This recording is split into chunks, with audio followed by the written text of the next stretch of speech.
KBLA Talk 1580. So this is also our announcement that starting for us on June 26th, so that's not Juneteenth, not this Saturday, but next Saturday, This Is Not a Drill is going to air live on KBLA Talk 1580 every Saturday morning from 8 to 10 a.m. We'll still be on Facebook Live, so you can still catch us here at facebook.com/BLMLA. But this is an extended version of This Is Not a Drill. We'll now go from a 1-hour conversation to a 2-hour conversation, and we'll be both on radio as well as on Facebook. And so that's you're first to know that that's what we're going to be doing, and we're going to be talking with the founder and 1580, Tavis Smiley, in just a second. And you've also, I'm sure, been reading about Dominique DiPrima, our beloved sister who's been on This Is Not a Drill before, who's often supportive and present at Black Lives Matter events. She is the host of the Front Page. Some of us wake up loyally. I don't wake up every single day, but wake up to listen to the Front Page on KJLH at 4:30 in the morning and listen to Dominique engage in really important conversation, again, around Black liberation, around how do we move ourselves forward.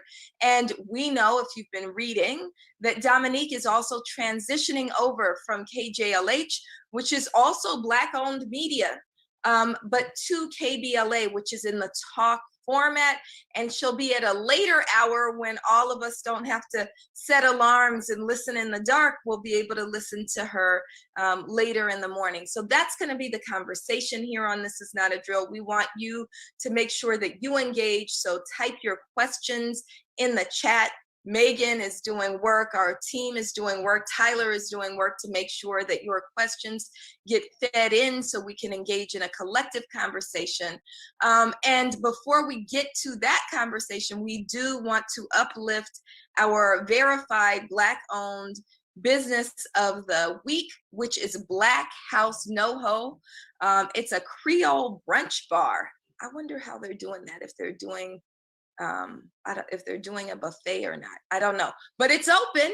Black House NoHo is a Creole brunch bar in Los Angeles. Lots of great food and even better drinks is what Destiny typed, even better drinks. You can follow them on Instagram at Black House NoHo, which is BLAQ at HAUS NoHo, NoHo. This is also on our Instagram. Their address is 11671 Victory Boulevard in North Hollywood. And so again, the reason that we do verified Black-owned businesses is because we want to be intentional with our dollars. We want to spend our dollars in places that respect us, that contribute to the Black community. And so every week we uplift a Black-owned business of the week so that we make sure that we can be intentional with our dollars. And as we're moving towards Father's Day, maybe this is a place that you bring your father or Baba or uncle or grandpa for Father's Day. Black House NoHo. We also want to give you just a couple of quick headlines. Many of you know, and I'm eager to get Dominique and Tavis's read on making Juneteenth a federal holiday. We know that President Biden just signed that bill into law. That happened awfully fast. My opinion is that can reparations move that fast, right? So signed it into law really, really quickly. Know what that means. We want to know what that means. What does it mean that Juneteenth, which as a Black Texan, my family is from Beaumont, Texas, right? It was something that we celebrated that not even all Black people knew about. Now it's become a federal holiday, which means banks are closed, federal government is closed. Somebody just tweeted out, a defense attorney tweeted out, that means courts are closed. So her mostly Black clients are going to be stuck in jail for an extra day this weekend because it is now a federal holiday. So we want to make sure that you know about it, but we also want to have a conversation about what that means in terms of both substance and symbolism. There's going to be a fuller conversation on Black Lives Matter Instagram Live Saturday morning, which is Juneteenth at 9 a.m. I'm going to be talking with Dr. Melanie Price, who's an endowed professor of political science at Prairie View A&M University, right outside of Houston. She's a native Houstonian, and we are going to be talking about what Juneteenth as a federal holiday means, but also the meaning of Juneteenth. And then finally, we just want to share what's been happening here in Los Angeles. And so, as we just witnessed Juneteenth as a celebration of Black freedom be signed into a bill be signed into law, making it a federal holiday, a judge here in Los Angeles has outlawed Measure J. So you all know that we fought for Measure J to make sure we have resources for things like mental health, things like educational programs for our young people, things like reentry programs, and we are really taking money away from a carceral system like the largest jail system in the world. With LA County jails, we are saying we want to pull money back from the sheriff. If we think about Sheriff Alex Villanueva, who has criminalized homelessness and basically dedicated 2,000 beds, he and LAPD Chief Moore conspired to make available 2,000 beds for unhoused people who are on Venice Beach. That what they're doing is really saying that they want a carceral system.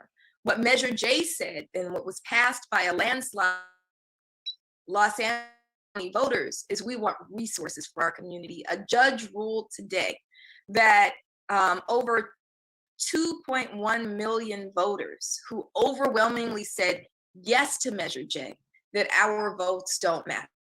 And so we need to make sure that we're aware it's a tentative ruling that we have to push back against by Judge Mary Strobel is her name.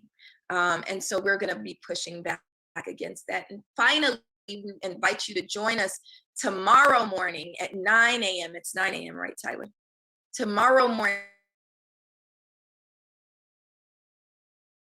its reforms. We're going to be standing alongside District Attorney George Gascon, who has committed himself to prosecuting police who kill our people, who's committed and been working towards removing young people from adult courts and adult prisons, who has said that he's not going to do any more death penalty cases where his predecessor only tried Black and brown folks using the death penalty. He said he was going to end, and he has ended, sentencing enhancements, including gang enhancements.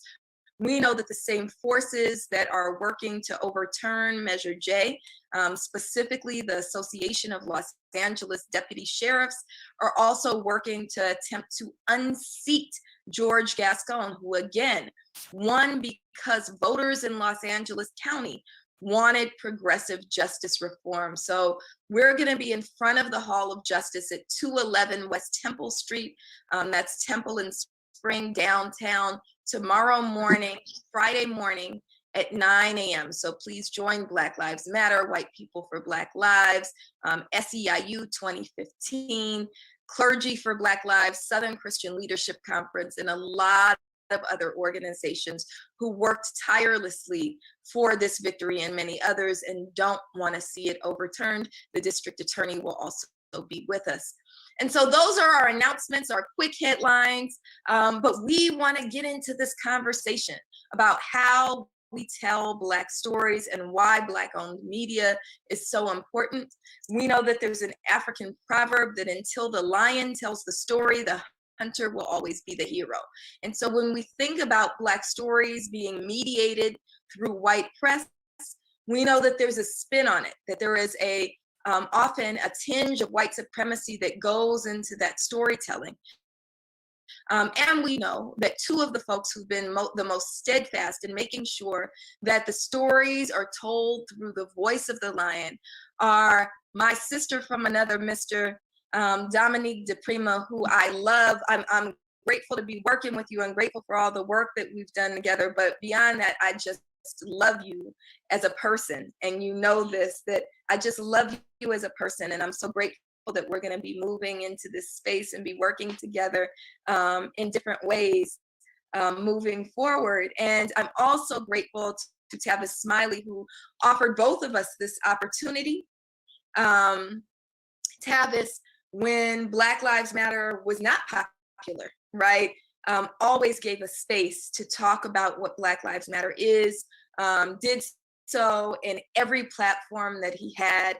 And so now, as he was conceiving of and building KBLA, one of the things that he said is Black Lives Matter needs an ongoing space in really what is commercial media and listened to by more ears. And so we're grateful to have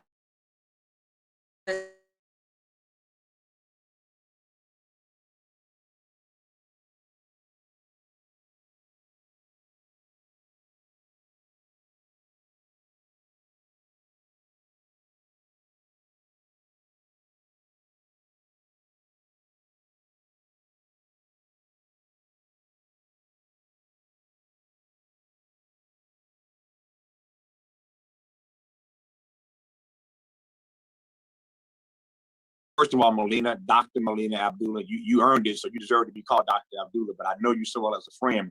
I hope I can call you Melina. Let me just start by saying how grateful I am for the invitation to join you tonight, you and Megan and Tyler and all of your wonderful team at Black Lives Matter LA. Thank you for the invite to be a part of this conversation. I'll talk about Dom in a second, but it's just a great honor for me to be on this program. I want to celebrate the work and the witness that you all have done years prior to my reaching out and asking you, inviting you, imploring you to join us on KBLA Talk 1580. So just thank you, first of all, for all the work and all the witness you've done. You all have changed the world. Black Lives Matter has distinguished itself as the greatest civil rights generation, the greatest civil rights movement in late modernity. And so I'm just honored to be in solidarity with you, as I have been for years. My great honor to have you on all the platforms you mentioned that I've ever hosted, because the truth needs to be told. At the end of the day, we are in a search for truth. I believe we have to seek the truth, speak the truth, stand on the truth, and stay with the truth. And that's what you all have done. Seek it, speak it, stand on it, and stay with it. And so I celebrate all the truth telling that you have done and continue to do. To KBLA Talk 1580, when the opportunity came for me to acquire this historic station, and for those who were born and raised in LA, certainly those of a certain age, Melina, when they hear 1580 AM, they know what 1580 AM is. It was the original K-Day, the first station in the country over 30 years ago to play hip hop music. So 1580 AM is an iconic station. I believe that Netflix, I know they are, Netflix is working right now on a documentary about this iconic station, 1580 AM, and what it meant to the world of hip hop before anybody else. Greg Mack and his team were the first ones to play hip hop on radio in the nation. And so this is, again, a heritage station, an iconic station. And I feel like a huge responsibility as the caretaker of this brand that we're now turning into talk radio for us and by us. I feel a responsibility to make sure that it's done the right way. And so when I sat down and started putting together the programming rundown, and I realized the deal was actually going to happen, I sat down and started writing names on a piece of paper. And as God is my witness, there were two things that I wanted immediately and initially. And these were the first two things I wrote. I wanted Dominique DiPrima, and I wanted Black Lives Matter.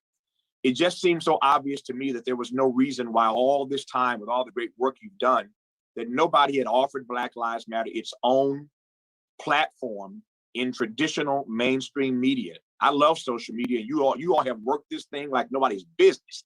I mean, you've taken social media and worked this thing. I often wonder what Dr. King and those in the movement might have done had they had the platforms that you all have access to. But you've taken social media and made it work in ways that we didn't know was even possible. And that's a wonderful platform. We want to continue to use that. But you deserve to have your own platform in traditional media, on a commercial platform. And so you all were the first two names I put on my list. And you don't know how grateful I am that both Dominique DiPrima and Melina Abdullah, on behalf of BLMLA, agreed to accept the invitation to join us. So Dominique DiPrima has a new show called First Things First, which I'm sure she'll talk about. And so she is hosting our morning show from 6 to 9 a.m. every day. We soft launch on Juneteenth, but Monday the 21st, just a few days from now, Dominique will make history. as the first African-American woman in the history of this state, frankly, west of the Mississippi, to solo host her own morning talk show on commercial radio, a Black woman. It's never happened. So Dominique continues to make history, and so we're excited about that. And every Saturday from 8 to 10 a.m. live on KBLA Talk 1580 and Facebook, as Melina said earlier, you can listen to on our app live around the world, or listen on 1580 every Saturday morning, 8 to 10 a.m. This is not a drill. And so I'm glad to have you in that slot. And then, because we love BLM LA so much, on Sunday mornings from 8 to 10, we will repeat that program. So now, twice every weekend, live and in repeat, you can hear This Is Not a Drill on KBLA Talk 1580. So I'll shut up right now, but that's basically what we're working on. Again, we're soft launching on Juneteenth. At midnight on Juneteenth, we will launch KBLA Talk 1580, and we'll give you a sneak preview, that is, all weekend, all day Saturday, all day Sunday, a sneak preview of what KBLA Talk 1580 is going to sound like. And then Monday at 6 a.m., the very first voice you will hear live on KBLA will be the voice of Dominique DiPrima. Dominique DiPrima, I know the world is going, what's happening? Because lots of folks were used to you on front page at 4:30 in the morning, but now we get to wake up at most of our regular time. What went into that decision, and what are you hoping to do with your show, First Things First with Dominique DiPrima on KBLA Talk 1580?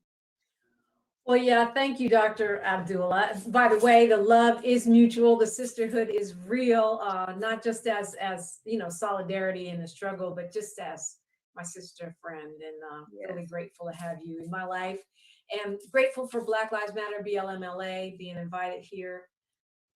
Front page has been a labor of love. I've been there 16 years. 3:30 in the morning, I wake up. 4:30 in the morning, I crack the mic. It's been a beautiful experience. Working with Stevie Wonder has been a dream come true. But of course, anyone who listens to talk radio knows it's an old white man's game, right? You don't hear Black people. You definitely don't hear Black women. And so for me to have the opportunity to make history, being the first Black woman in morning drive in a commercial talk station here on the West Coast, for me to have the opportunity to do radio when the sun is up, to be able to be on a talk format, doing talk radio, just to work with Tavis Smiley, who I have great admiration for as someone who has been very steadfast in putting forth quality conscious work, not just slap together stuff, but really insisting on a certain level of quality. These are things that were really important to me, and just something that I couldn't pass up. I mean, being in Leimert Park, being with such an incredible array of talent, being able to continue to walk in solidarity with Black Lives Matter, just so many things. I felt like the universe is telling me this is the next step for me. And I'm just very excited about it. I'm excited for First Things First to be able to build on what we've had, right? So my front page family, yes, you will still have a place to speak out. You will still be able to call me, only instead of calling me for 90 minutes, we'll have 3 hours together. You'll still hear from guests that maybe don't get amplified in other mainstream media. You'll still hear different takes on the headlines. Sometimes we're trying to unpack things and figure things out. And it's nice to hear from progressive voices, from Black voices, from different angles, to cut through the BS of all the talking points, the vitriol, the confusion, the smoke and mirrors. We do that together. And I'm just really excited to have the opportunity to expand that, to grow that, and to build community in this new historic history-making platform. So Dominique, you've been on Black-owned media for quite a while. And, before that, I know you from home turf days because we're both from the Bay. But before that, you'd also been on non-Black owned you'd Yeah, my sure. child just walked in. You'd also been on non-Black owned media. Can you talk a little bit about what that difference is? And I also would like to hear Tavis talk about the difference. Why is it important that we have Black owned media? Yeah, it's okay. So home turf for people from the Bay Area, like Melina Abdullah. People are Googling it now, I'm sure. What was home turf? Right. Home turf, you got it right. Yeah, this was a hip hop show long before 106 and Park. We were pioneers of hip hop. It was on the NBC affiliate, KRON TV, definitely not Black owned. And it was innovative. I had progressive, actually, producers, John Farmer and Chris Metcalf, who were way out the box. So I was blessed in that way. But I remember when they did my Q rating and they found out, they were surprised that I was really popular because I only had a weekend show. That's because I went everywhere. Anyone that invited me, a rally, a school, I didn't care. I was there. A bake sale. That they had me do news reports for that station. I was like a junior reporter. And I remember going in to pitch a story that I wanted to do about some indigenous Native American young people that were doing something cool. And the news director telling me, well, you already did your Native American story this year. And like my jaw just dropped to the ground because it was just like a stereotype of an experience. I remember when the civil unrest of 92 hit and I was in that newsroom and they called me and they were like, oh, we'll send Dominique. Of course, that's fine. I live in the community, so it's not even really sending me. But it was just this idea that other folks were afraid. You know what I mean? And they were like, well, do you need security? Do you need, well, no, this is where I live, right? I mean, it's really not scary.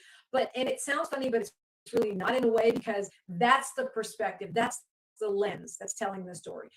And I do think, in large part because of BLM and you know, the anti-racist movement that is getting a little better, but people can only see through their own eyes. And they tell stories through their own eyes. And that's why Black-owned media is so important. Even 92.3 The Beat, which became 100.3 The Beat, and we just celebrated Tupac's birthday, and you know, that little clip from my show Street Science is on the beginning of To Live and Die in LA. Is probably my most famous moment. Happy birthday, Pop. But that was on a station that was not Black owned, and we did some tremendous work in the community. It was definitely pioneering. But again, you're constantly dealing with having to justify who you are and explain who you are and why it's important. I remember even Eazy-E wanted to be on the station, and there were people at the station that were concerned about meeting with him because he's a gangster or whatever. And it was me and Mariama Snyder, who was the Black assistant music director at the time, that went in and said, man, Eazy is LA. We got to meet with him. What are you talking about? Eventually, you know, he was running things. He had Ruthless Radio. It's a small example, but it gives you the picture of people that cannot, no matter how well intentioned they are, they cannot tell Black stories from a Black perspective, or Latinx stories from a Latinx perspective, or poor people's stories from a poor people's perspective. And that's why I think it is so important. Ownership is just the key. And when it comes to media, I commend Tavis Smiley, because if it was easy for Black people to own radio and television, we own them in every city. That's right. And Tavis, you've been on air both as a host, but now as the owner of KBLA. Can you talk about why you're entering this way to make sure that you own the platform? It's not just you're on a platform. We know that you've been on platforms from Black-owned media, but also you were on PBS, right? You've been on what they call mainstream. What I say is, you know, let's just call it what it is, white-owned or white-led stations as well. Why is this important for you? Well, I think that there are some questions, Melina, that just don't get asked if we don't ask them. There's some issues that don't get raised if we don't raise them. Some topics that don't get discussed if we don't raise them or bring them to the fore. And frankly, some people who are doing great work who don't get profiled if we don't profile. I was just listening at the top of this hour when you, as you do every week, highlighted a Black-owned business. There are just some people who deserve to be profiled just don't get profiled if we don't. So put another way, there's a narrative that's missing in the conversation that we need to introduce, and left to their own devices, it just doesn't happen. We get left out of the equation and out of the conversation all the time. You've heard that old adage, if you're not at the table, you're likely on the menu. And so you have to be able to write your own narrative and to tell your own story. Each of us doesn't just have a story. Each of us is a story. And having the platform to tell our story, to write our own narrative, is terribly important. The problem with talk radio across this country, I call talk radio a conservative citadel. That's what it is. It's a conservative citadel. But in this city specifically, the problem with talk radio for far too long is that it is all day, all night, all white. That's what it is. All day, all night, all white. Every now and then you'll hear a Negro on the weekend here or there. But the rundown in drive time, and morning drive, and midday, and afternoon drive, prime time, all day, all night, all white. We have to change that. And so if that's your rundown every day, if that's your lineup every day, then when do the concerns of African Americans, of people of color, of progressives ever get addressed? What station in town can you call into and know that your voice is going to be heard? Your point of view isn't going to be mocked or humiliated. You're not going to be hung up on or not get through on the line. And you're going to, with us at least, know that on the other end of that line is someone who understands you, who shares your concerns, who has walked, and I suspect in many instances, walked the same journey that you've walked. But at least you're going to be met on the other end of that line with somebody who looks like you, who understands you, who wants to hear your point of view and welcomes that. That only happens when there's African-American owned media. We mentioned earlier that Dominique is at KBLA for 16 years. I am the biggest, and he knows it. I love and adore Stephen Morris. Stevie Wonder is a genius, and more than that, he's a wonderful humanitarian. But Stevie, for almost 30 years now, has been the only Black-owned radio station in this city. 150 plus radio stations in LA, the largest media market in the country. 150 stations practically, and only one of them for decades now has been Black-owned. Across the country, the numbers are just as anemic. Less than 1% of radio stations across the country are African-American owned. So how then do you get your story told? How then do you have your own say if you don't control the platform? So I've been blessed over the years, Melina, to own my own content. Prince, the late great artist, was a dear friend of mine, as you know. And Prince and I would always have these conversations. And once, many, many years ago, ahead of the curve, as he always was, Prince said to me, Tavis, content is king. And for years, he kept preaching to me, Melina, Tavis, content is king. Own your content. That's why you would call Prince famously putting that word slave across his face, because he didn't own his masters at Warner Brothers. So he kept saying to me, content is king. And sometime before he died, not too long before he died, in one of our final conversations, Prince said to me, Tavis, I need to tweak my framework, tweak my formulation. I said, what are you talking about, brother? He said, I still believe that content is king, but distribution is emperor. So you can own the content, but it's far better if you own the content and you control the delivery system, the distribution system. And that, in short, is what we get a chance to do now. Not just to own the content, not just to control and write our own narrative, but to own the delivery system, and there ain't nothing they can do about it. That's right. When we think about what you're saying, I think I've shared this story, at least with Dominique before. When Black Lives Matter was first birthed, right? We went through a building stage, 2013, 2014. By 2015, though, we were immensely popular. And so we were invited on pretty much every mainstream media station to talk about this or that. By 2016, I, who was not a co-founder, I'm not a co-founder of Black Lives Matter, so I would get kind of the interviews that Patrice and Alicia and Opal couldn't do. So as an original member, they'd hand them to me. And I, not as one of the main three, was doing about 2 national media pieces a day. And then something happened. in November 2016, when Trump won that election, it just shut off. And even as we were talking about Black Lives Matter, there would be cases that needed to be talked about. We were talking about racism that was coming out of the White House. We were not invited on to speak in our own voice. So where I was constantly invited was to Dominique's show. You invited me to your platforms, but the white platforms that had once been bringing Black Lives Matter in had the power to shut us off. We saw this recently with the last year that Fox News had, not Fox National, Fox Local, Fox LA, had given us a segment. And then they decided that the moment of George Floyd uprising was done. And so they stopped inviting us on. We would even say, can we come on to talk about this? And they'd say no. And so even when you think that you have an in, if it is not your media outlet, if you don't own it, someone else always has the power to dictate what stories are told and who gets space. And so that's really, really important. I know that in terms of when you talk about movement building, right? For movement building, it's really important that we're able to amplify the work that we're doing.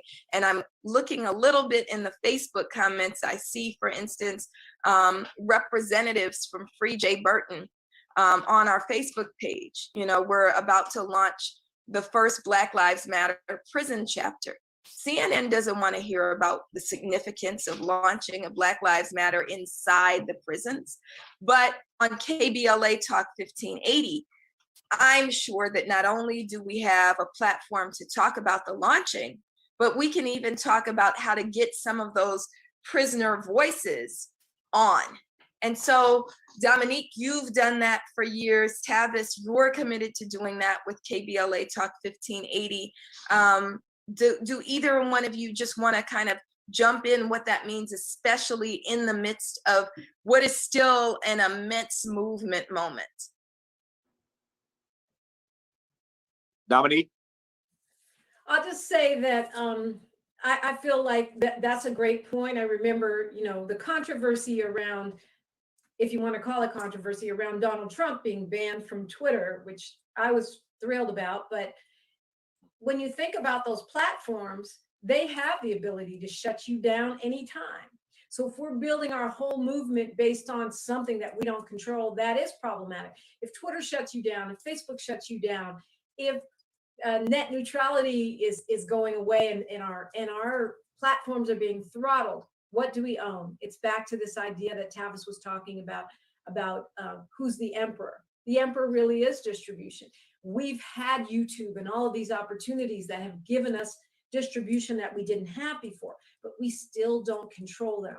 So even while we use them, I think it's so important to be mindful of making sure that we are not 100% dependent on those platforms, especially given, you know, all of the maneuvering that's going on right now with big tech. Tavis?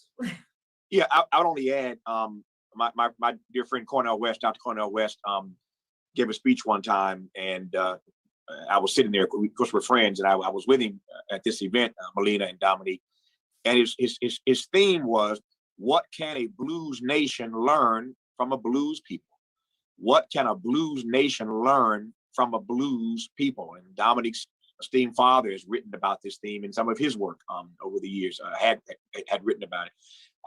But the point I'm trying to get to, Melina, when you mentioned the brothers in prison, sisters in prison for that matter, there are lessons, there are narratives, there are stories that they can tell us and share with us that are both instructive and informative. I've taken my show into prisons to interview persons, in fact, on death row.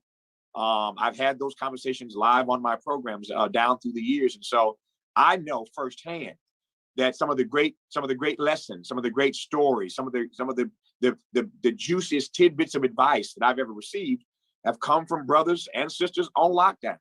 So all of these voices have something to add to this conversation. So when you ask, what can a blues nation learn from a blues people? Everything. It reminds me of that Du Boisian question would America have been America without her Negro people? And we can talk about that today on this day when Juneteenth becomes a federal holiday. And I don't want to jump in front of Melina, but that question has been resonating with me all day. What would America be without the contributions of African Americans? And in a moment like this, when a nation like America has the blues, you need to look to blues people to understand how best to navigate your way through this process. And that's, again, where Black media comes in. We've got something to say. We have always been the conscience of this country. And as we know, we have learned to love this country in spite of, not because of, but at our best, we are the conscience of this country. And having the platform 24 hours a day, 7 days a week with Dominique and Melina and Black Lives Matter and other voices, being able to tell America about itself, to rebuke America and to make America a greater and better country. That's what KBLA Talk 1580 is going to be all about. That's our goal. That's our plan. I have to say, since you brought up Blues People, which is the name of a book by my dad. Exactly.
Commemorated Juneteenth. The truth is that's not true, right?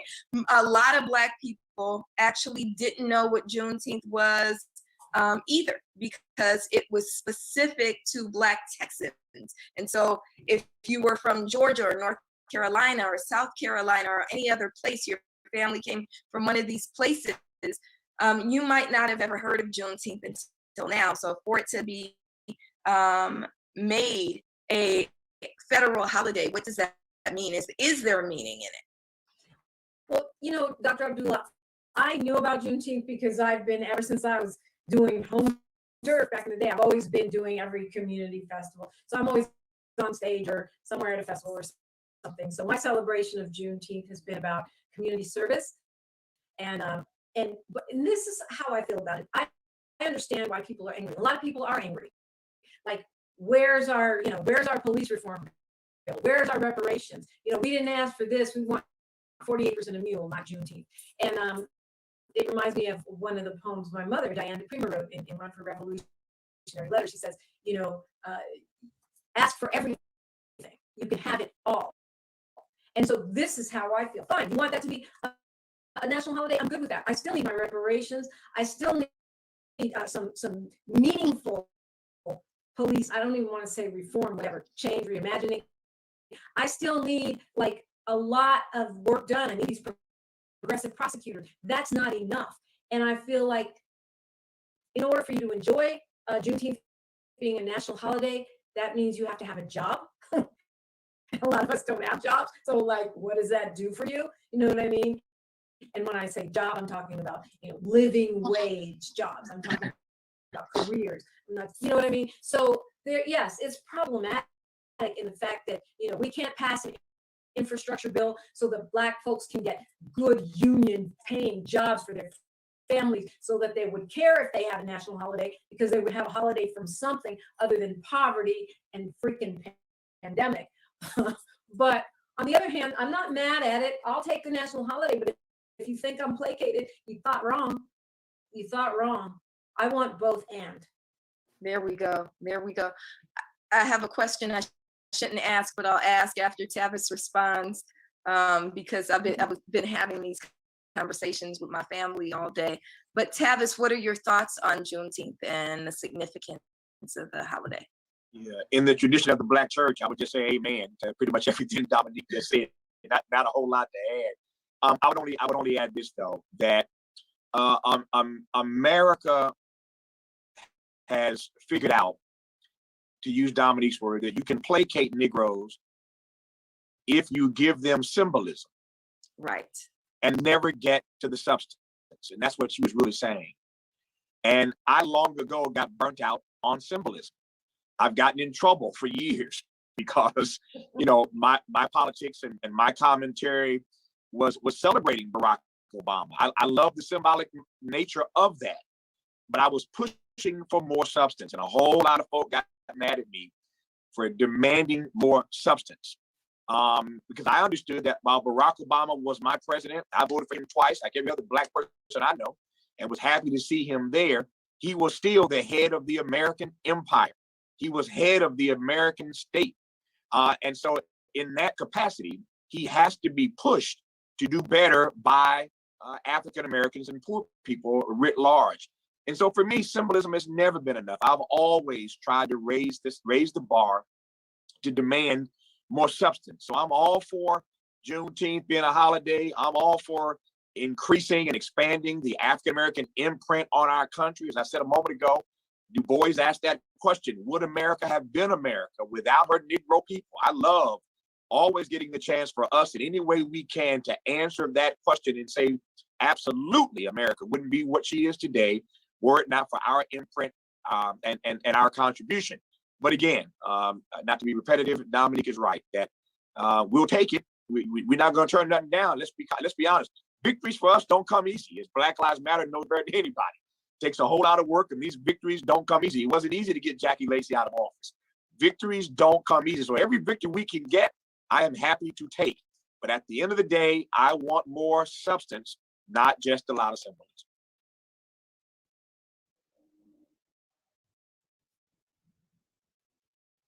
I had to mute myself to stop from saying and amen out loud as you were speaking. And Megan will attest that you are in my head, because we just released our Black Lives Matter statement that says we must not be duped into embracing symbolism over substance. And so we're totally on the same page with that. And we agree with Dominique, yes, and your mom, right? That we can have it all, like struggle for it all. And also, I think what we'd add is we want to prioritize the things that are actually meaningful. As we think about Juneteenth as a celebration of Black freedom, and I think it's really important that we understand what it is, a celebration of Black freedom, that what we'll see all over the media, and that's already been all over the media, is here's some history. This is when General Granger issued Special Order Number 3, and Special Order Number 3 was informing Black Texans of their relative freedom, right? But what's not read into it is that the actual order, the language of the order, said remain quietly in your homes and work for wages. What our ancestors said is, no, we're not remaining quietly in our homes. We don't want partial freedom. In fact, there's no such thing as partial freedom. We're taking full freedom. And so I think that it's important that as we talk about Juneteenth as a celebration of Black freedom, we don't fall into this habit that we often have of looking for white benevolence and how they somehow handed us freedom, right? It was our ancestors who said, we're not taking partial freedom, we're demanding full freedom. And so we are going to dance on the heads of white supremacy, right? And that's what Juneteenth looks like. And Juneteenth became this autonomous Black self-determined celebration, this moment of jubilee. And as we think about it, I think the reason that I have mixed emotions, or one of the reasons I have mixed emotions, is yes, the symbolism over substance, but also this question about equity versus equality, right? So, you know, I playfully kind of put out a tweet. So does this mean that white people get Juneteenth off, right? And I'm only quite kind of playing with that question, but really, like, this is our celebration, right? We did say, and we want to invite all of our Facebook viewers and folks who are tuning in out to the Juneteenth march that we'll be having on Saturday morning at 11 a.m. corner of Obama and La Brea. We're gonna start our march. Kendrick Sampson, who's, you know, finds his political home in Black Lives Matter and is another one of those extended family members by spirit, but not by blood, at least not that we know of. He's gonna be offering remarks as a Black Houstonian as well. And we're gonna have food and we're gonna have music. And what we said on the flyer and the post is, allies and accomplices, this is one that we need you to sit out. We don't need you marching with us for Juneteenth. What are your thoughts on that, on the idea that Juneteenth is also something that's for us, for Black people? I also thought about, how do we create new customs for Juneteenth? Maybe, you know, we don't get charged for nothing, or white people don't get to call the police on Black people on Juneteenth, right? So what are your thoughts, Tavis, and then Dominique? I think you make a strong point. And I'm all for the good white folk being in solidarity with us. But I think there are, in fact, some things that belong to us, at least until they understand, which means educating themselves, empowering themselves, enlightening themselves about why we feel the way we feel and why we do what we do. And again, I hope that one of the things that we can do at this radio station is, again, to enlighten people, to empower people with information that can help them live better lives and make better choices, information that will cause them to re-examine the assumptions they hold and help them to expand their own inventory of ideas. But at the end of the day, I think you're right. I think there are some things that belong to us. I think, here's the word I would introduce in this conversation if I can. There are some things for me, Melina, that are sacred. Some things, certain things are sacred. And for me, this is one of those things. I'm in solidarity with you on this. I agree with you. It's sacred. And so I think that, you know, I know you were joking about it, but I think you got a good idea there. We got to find a way to put together a construct. Now that the paradigm is shifted, we should build a construct for what this means for us and what it means for them on Juneteenth. And maybe we can make this a day that, again, will empower people with information that they have not known heretofore. But it was fascinating for me last summer, at this time, in the era, in the midst of all that racial reckoning that you all were leading us in the country in, to see white people who had never heard of Juneteenth and didn't have any idea what it was. And then it was fascinating to just watch corporate America trip all over itself, trying to prove its social justice bona fides by running ads on Juneteenth, giving employees the day off on Juneteenth. It was like they were just genuflecting because it seemed like the right thing to do in that moment. But it didn't feel to me like it was really rooted in an understanding of what Juneteenth is all about. And I just can't abide people sometimes, how might I put this? Sometimes folks do the right thing for the wrong reason. I want you to do the right thing for the right reason, and it just doesn't feel like they're there yet on Juneteenth. Yes, the right thing for the right reason becomes important, because the moment you feel pressure let up, if you're doing the right thing for the wrong reason, That's right. you're going to revert to your old ways. You're going to revert to your old ways. And we see that with the defund the police effort, that cities all across the country are now trying to pour more money into policing, when last year they were saying, okay, we're going to cut funding, right? This year they're thinking the pressure is up because we can't keep 100,000 people in the streets in Los Angeles every day. We can't do that for years and years on end. And so they think the pressure is letting up. And so they're returning, and actually there's a backlash where it's getting, what they're proposing is worse than what was happening before the murder of George Floyd. Dominique, what are your thoughts? Well, I think we're building something here, right? So you know how Dr. Martin Luther King's birthday is a day of service. It's not really supposed to be a day to go drink beer, like you're supposed to do something to better mankind. So maybe Juneteenth for people who are not Black needs to be a day of learning. They need to go read or go to a lecture or something like that. And the thing about it is, I don't know how they're going to do it, since they're trying to ban critical race theory. I don't even know what they're going to say about Juneteenth. You know, this is just a day off we give Black people because we like them. I mean, let's talk about, you talk about the revolutionary impulses of Black people that created Jubilee Day because we were not following their directions upon our supposed emancipation. Well, that's the spirit of Juneteenth. How do you explain that if you can't talk about white privilege, if you can't talk about enslavement honestly, or critical race theory? Let's talk about why it took 2.5 years for the enslaved people in Texas to find out that they had emancipation. It wasn't just because we're slow and we didn't have Twitter then. Like, there was actually obstruction going on, right? So yes, I think it's really important to point out the true spirit, which is not just your benevolence. It's what you always say: when we fight, we win.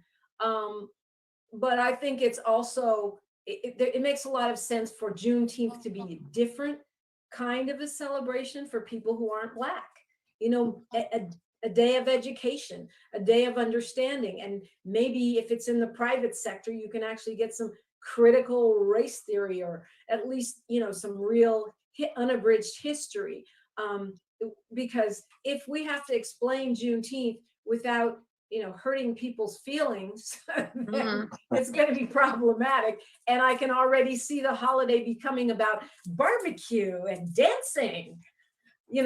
As Jesse Jackson once said, Black History Month without the history. And that would be really problematic. And I think that is one of the reasons why we're seeing the backlash with Black people going, wait, what? Okay, yay, it's a holiday, but there's some bamboozling going on here. And You're going to see corporate America winding up, yes, we have punch and barbecue for you. Happy Juneteenth. Right. It should be, in my view, a holiday for us with barbecue and dancing and all of that. And it should be, how about a day of reparations for them? A day of reparations for them. So, we don't have to wait on the passage of HR 40, but we should pass HR 40. So maybe that's work for y'all white folks, right? Push the passage of HR 40, which is our reparations bill. But also we can think about how reparations plays out, not just big picture, not just, the trillions, and by some measures, Black people are owed $6 quadrillion for our unpaid labor. $6.2 quadrillion. I didn't even know that was an actual number, quadrillion. I've never said that before, right? $6.2 quadrillion for our unpaid labor, for the unpaid labor of our ancestors, right? It's not just about the $6.2 quadrillion, but think about, for white folks who I know are watching, please still watch, right? Please still listen, right? We want you to think about, what do you owe? What do you personally owe? Not just as, you might say, my family immigrated here after the end of chattel slavery. Look, we still have policies, we still have institutions, still have systems that give you unearned benefits. So what do you owe? What do you owe? How will you use your dollars when we promote Black-owned businesses of the week? That doesn't mean they only have to have Black patrons. How can you patronize Black-owned businesses, right? When you see unhoused folks who are being criminalized, how do you contribute towards long-term housing, permanent housing for the mostly Black folks who are unhoused? And so anyway, I'm just doubling down and say, we get the barbecue, and yes, we do eat watermelon. Don't bring no watermelon to Black people on Juneteenth. That's a terrible practice though, right? So white folks don't do that, right? We are gonna be eating watermelon and barbecue and drinking red soda on Juneteenth, but that's for us, that's not for you.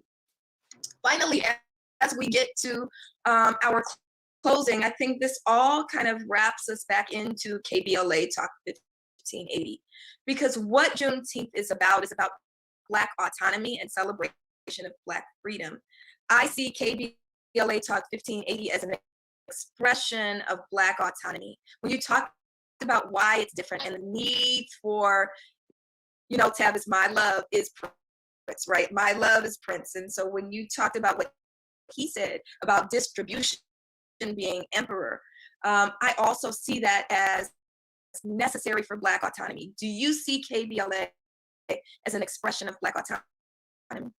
Black autonomy and Black freedom. And freedom means different things to different people. I would just say very quickly here that for me, freedom, as we celebrate tonight, Juneteenth becoming a holiday, freedom to me means the ability to go where you want to go, to do what you want to do, to say what you want to say. And where KBLA is concerned, it means freedom means the ability day in and day out to tell the truth, the unvarnished truth, the unpopular truth, just to strip it down and to give it to you straight, no chaser. We have the chance to do that and to tell our own story every day. And as been said by you and Dominique in this conversation, when they decide to cut you off, they can cut you off. We don't have that problem when we have control over our own platform. So for me, freedom means the ability to tell the truth day in and day out, 24/7.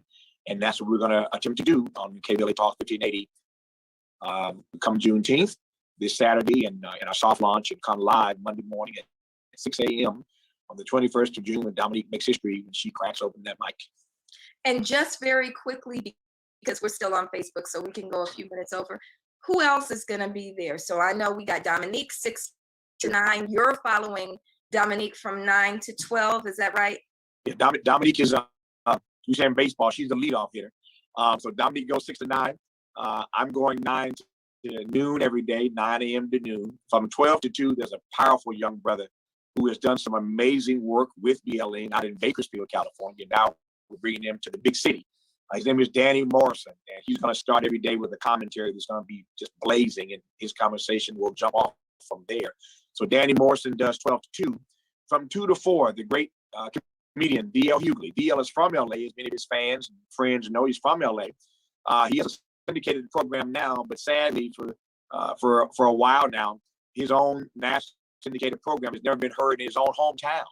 So now DL will be heard in his own hometown of LA. So Dominique, then me, then Danny, DL Hughley from 2 to 4. From 4 to 7, a great comedian, a conscious comedian named Alonzo Bolden, who won the 3rd season of Last Comic Standing. You've seen him everywhere. When you see his face, hear his voice, you'll know him. He's always on NPR. Wait, don't tell me. Alonzo Bolden in the afternoon drive, 4 to 7. You can't do Black Talk without a relationship show. And so we got a great one. Dr. Jashana Johnson every night with a show called Let's Get Intimate, talking about relationships and how Black men and Black women relate better to each other, how we get along better. So relationships are every night, 7 to 9 with Dr. Johnson. And then 9 to midnight, Don Amici, a fan favorite, is back on the radio after a few years being absent. Don Amici with 2 brilliant Black women named Krista and Kiara will hold it down from 9 to midnight every night. And on the weekends, as I said at the top of this conversation, we are excited to welcome, this is not a drill, to KBLA Talk 1580 live every Saturday morning, 8 to 10. He repeats on Sunday mornings, 8 to 10. And for their weekend, all day Saturday and all day Sunday, I'm very excited about this. State of the Black Union, most people know about it. We did it for a dozen years with with every thought leader, opinion maker, influencer in Black America on that stage every year in February on C-SPAN all weekend. Those State of the Black Union Symposia, I moderated most of them. But we're going to be running exclusively on Saturdays and Sundays, the best of State of the Black Union. So all of those conversations with all these brilliant voices that we own the rights to, we're going to be rebroadcasting those conversations live on KBLA every weekend. And I think the listeners, I'll close on this, Melina, listeners are going to be fascinated to look at the work that BLM is doing in real time and juxtapose that against what we were talking about decades ago with the State of the Black Union Symposia. And when you hear the voices of these thought leaders and opinion makers, some of them now deceased, but hear what they were trying to say to us then and what BLM is confronting and dealing with and doing well now, I think it's going to give people chills every weekend just to hear the voices of our ancestors talking to us on this radio station. So it's an exciting venture.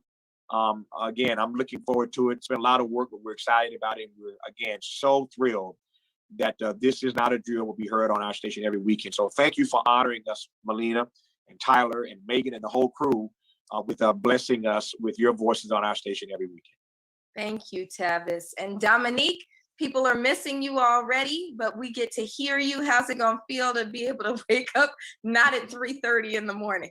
I'm totally confused. My body is totally confused. I wake up in the middle of the night, then I sleep in real late, then I can't sleep all night, and all of a sudden my eyes are open.